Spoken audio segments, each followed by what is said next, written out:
Olá, jovem jurista, aqui é o professor Ronaldo Bastos. Como vocês podem ver, eu estou fora do meu escritório, mas é isso, gravando do jeito que posso para vocês. Estou numa praia aqui no sul do litoral pernambucano. Hoje eu quero falar com vocês sobre a proposta de emenda constitucional do Senado Federal de adiamento das eleições. Tem uma série de propostas de emendas constitucionais que consistem na alteração do processo eleitoral. Essa é uma dessas propostas de emenda que foi aprovado pelo Senado, ainda tem que ser aprovado pela Câmara dos Deputados. Existem propostas também de prorrogação de mandato e existem propostas, inclusive, de unificação das eleições lá em 2026. O vídeo pode até ficar um pouco longo, mas eu vou tentar abordar todas para vocês. Primeiro, essa questão do adiamento das eleições.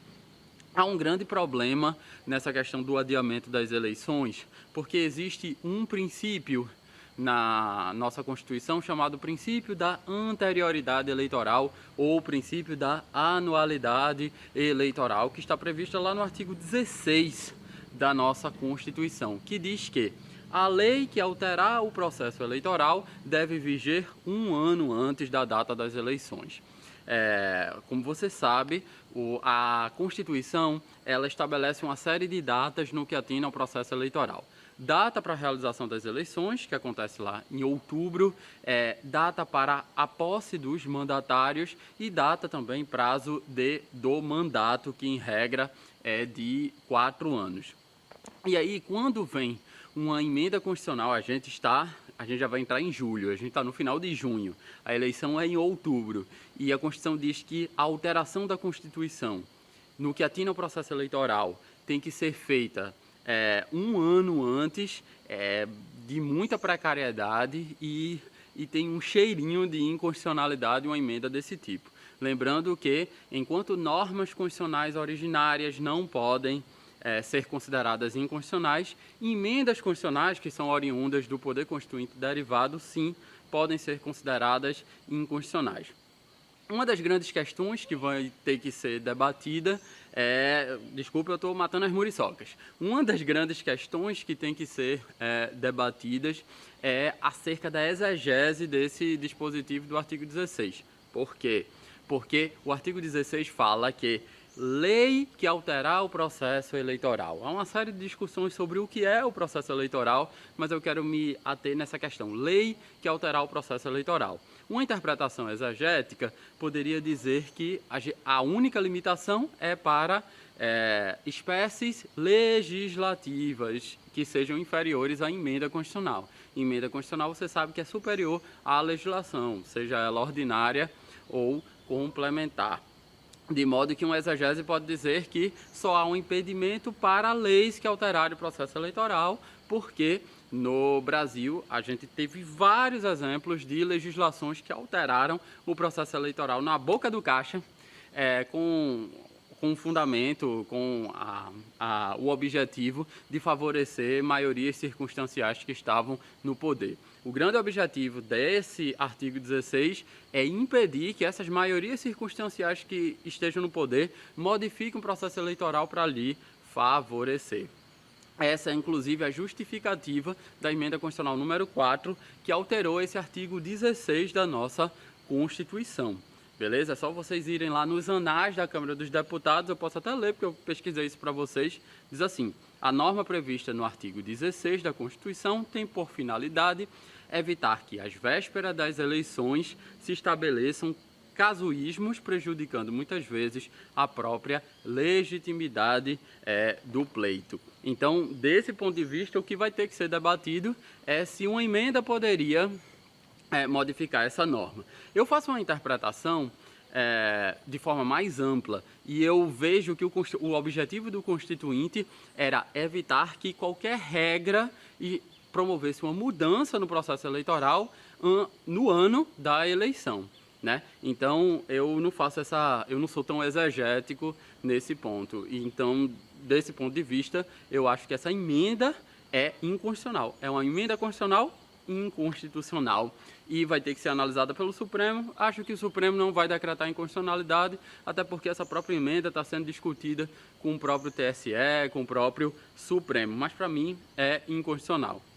Uma solução política que poderia ser tomada era no controle das zonas eleitorais, quando a gente estivesse votando, que houvesse o controle de quantas pessoas entrariam nesse prédio, houvesse um estabelecimento para evitar grandes aglomerações, que a gente sabe que é o que acontece nas eleições, grandes aglomerações. Uma outra questão que eu queria tratar com vocês é a respeito da prorrogação dos mandatos.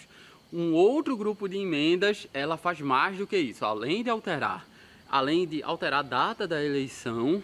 Na verdade, ela não quer que tenha eleição nesse ano e que se prorroguem esses mandatos que vão vencer em 2020 e que sejam prorrogados até 2022 e 2022 façamos outras eleições. Para mim, essa é uma emenda que é pior ainda do que a primeira, porque nessa emenda você desrespeita dois princípios básicos, um inclusive que é a cláusula pétrea, né? O primeiro princípio que há um desrespeito é o princípio republicano. Nós vivemos numa república, se lembra do artigo 1º? A República Federativa do Brasil, formada pela união indissolúvel dos estados e municípios e do Distrito Federal, constitui-se em Estado democrático de direito e tem por fundamentos. Esse é o que diz o nosso artigo 1º. Então, nós somos uma república. Diferentemente da monarquia, a república se caracteriza pela temporariedade dos mandatários. Os mandatários, ou seja, os nossos representantes, eles desempenham essa função durante um prazo específico que é concedido pela população. E esse prazo tem que ser sempre renovado. A nossa Constituição, segundo o artigo 44, diz que esse prazo é de 4 anos. Uma legislatura possui 4 anos. Então, o prazo do mandato, em regra, é de 4 anos. Falo em regra porque você sabe que o senador tem um mandato de 8 anos. Então, o princípio republicano exige essa mudança constante, o que tem a ver com a ideia de accountability, que é a ideia de prestação de contas. A gente chama isso de high accountability, né? Que é essa prestação de contas vertical que é feita pela população por meio do voto, né? Então, o voto é a forma como a população diz para o político como ela considerou que foi o seu mandato, o desempenho do seu mandato. Se ela considerou que foi um bom mandato, esse político é reeleito, se assim for possível, e se ela não considerou que foi um mandato, a prestação de contas desse político vai ser não sendo reeleito. E também essa prorrogação dos mandatos, ela interfere na soberania popular, de que a periodicidade desses mandatos tem que ser renovadas com o voto, né, com a participação do povo. Lembre-se que essa periodicidade é muito importante, como eu disse, a cláusula pétrea está lá no artigo 60, parágrafo 4º, dizendo que é cláusula pétrea o voto direto, secreto, universal e periódico. Pois bem, uma outra questão, um debate sobre os custos das eleições. Existem algumas outras emendas constitucionais, propostas de emendas constitucionais, que dizem que a gente deveria alongar esses mandatos até 2022 e serem eleitos outros políticos que iriam até 2026 e a partir de 2026 ser feita apenas uma eleição a cada 4 anos. O que é que acontece? A gente faz uma eleição a cada 2 anos, não é isso? Tem uma eleição para presidente, governador, senador, deputado federal, etc.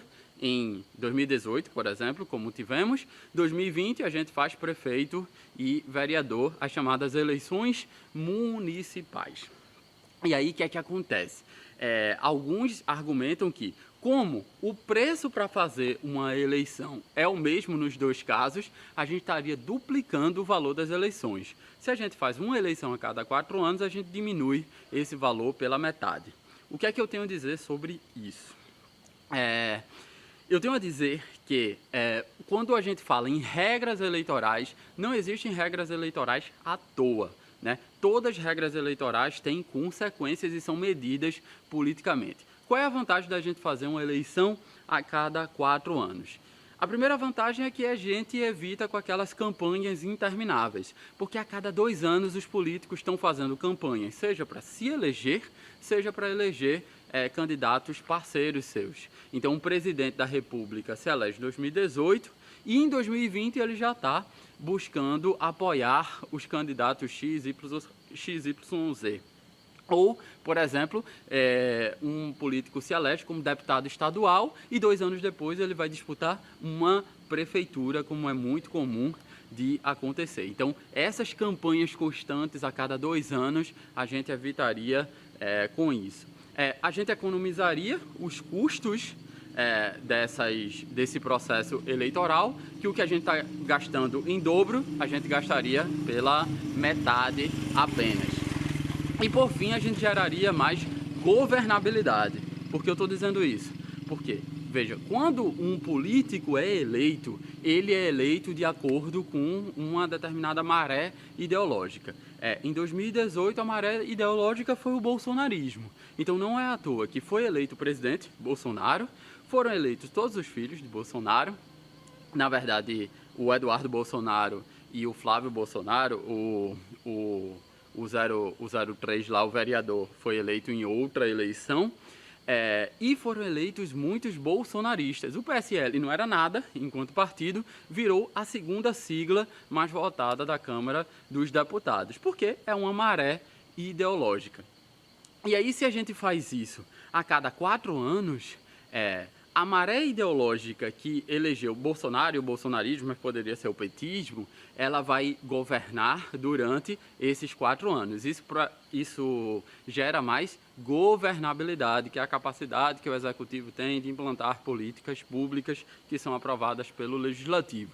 Quando a gente faz uma eleição a cada 2 anos, já há possibilidade da população dar um recado para os políticos. Esses 2 primeiros anos de mandato, por exemplo, não foram bons. Então, o bolsonarismo, que teve muita força em 2018, a população pode já dar um recado em 2020, elegendo prefeitos e vereadores que sejam contrários ao bolsonarismo. Ou podem confirmar o bolsonarismo. Mas veja que, quando a eleição é a cada 2 anos, há esses choques ideológicos que dificultam a governabilidade. E qual seria, então, a vantagem de ser uma eleição a cada 4 anos seria a governabilidade. E qual seria a desvantagem de ser a cada 4 anos?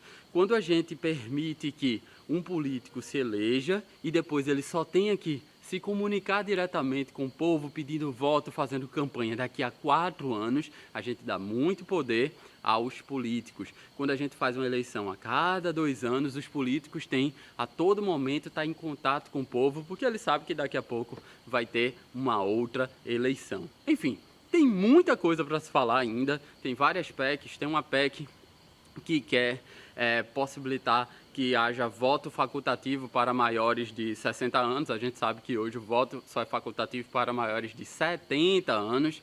Tem PEC querendo excluir a multa da Justiça Eleitoral para aqueles que não comparecem às eleições e também não justificam. Enfim, tem PEC de toda forma para regular o processo eleitoral nessa época de Covid-19. O vídeo ficou bastante longo, eu fui atacado pelas muriçocas, mas espero que você tenha gostado. Até uma próxima.